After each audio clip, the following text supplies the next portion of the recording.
Oh, this neighborhood's great. It was an inexpensive house that we could afford to buy. Becky and Tim O'Mara bought their fixer-upper. We do enjoy the porch. In the middle of Adair Park. Kind of close to everything. Which had the dubious distinction of being an Atlanta zip code with one of the highest foreclosure rates in the nation. One in the end was vacant. This one was basically vacant. They had all the wrong highs. High crime, high rate of home break-ins, kids high on drugs. Oh yeah, all the time. And gangs fighting right outside their front door. It's crazy.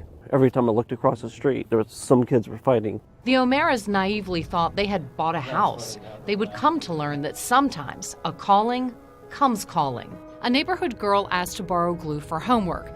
Then she asked for help to fix her broken bike. So we said if you wanted to help us do some chores in our yard, we'd love for you to earn the money to be able to buy that stuff.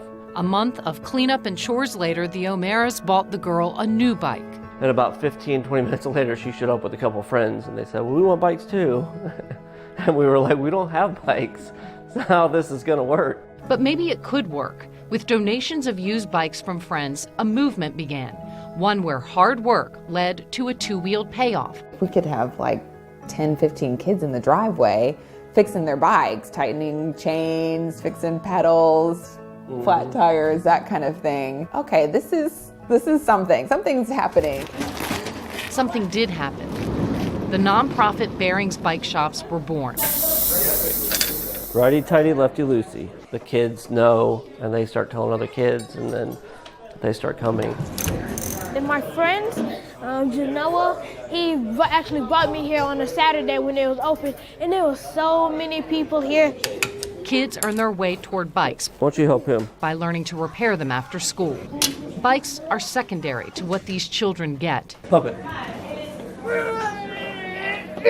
Ownership, pride, responsibility. You want it to drain in there. Okay, there you go. A father figure who goes over their report cards. And then you got social studies, a B, and then a 90 in visual arts. Who measures their growth on the outside and inside. It teaches you the value of a community.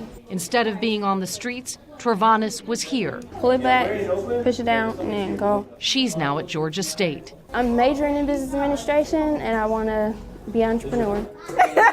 Somehow, an 8-year-old girl in search of glue knew that Tim and Becky O'Mara could fill the holes in her life and her heart. He taught me how to be responsible. Maybe not her stomach. He can't cook. And today, that girl, Brittany King, is going to college. They taught me everything, they taught me more than my dad did, actually. Yeah. The gangs of fighting kids are gone. You'll see, dozens of kids sometimes just riding together out there, and a lot of laughter. The once filthy park is a pristine jewel of the neighborhood. Crime is down, home sales are up, because the O'Maras answered their unexpected calling. I just feel like it was something we just said yes to. When you hear kids, out there playing and laughing and having a good time and not scared or worried that somebody's going to do something to them, how do you not want to do more of that? A little girl's search for glue. I know. Now holding a transformed neighborhood together. That just makes you feel like your life has some purpose to it. Whoa, whoa, whoa. In Adair Park, Jay Watson, 11 Alive News.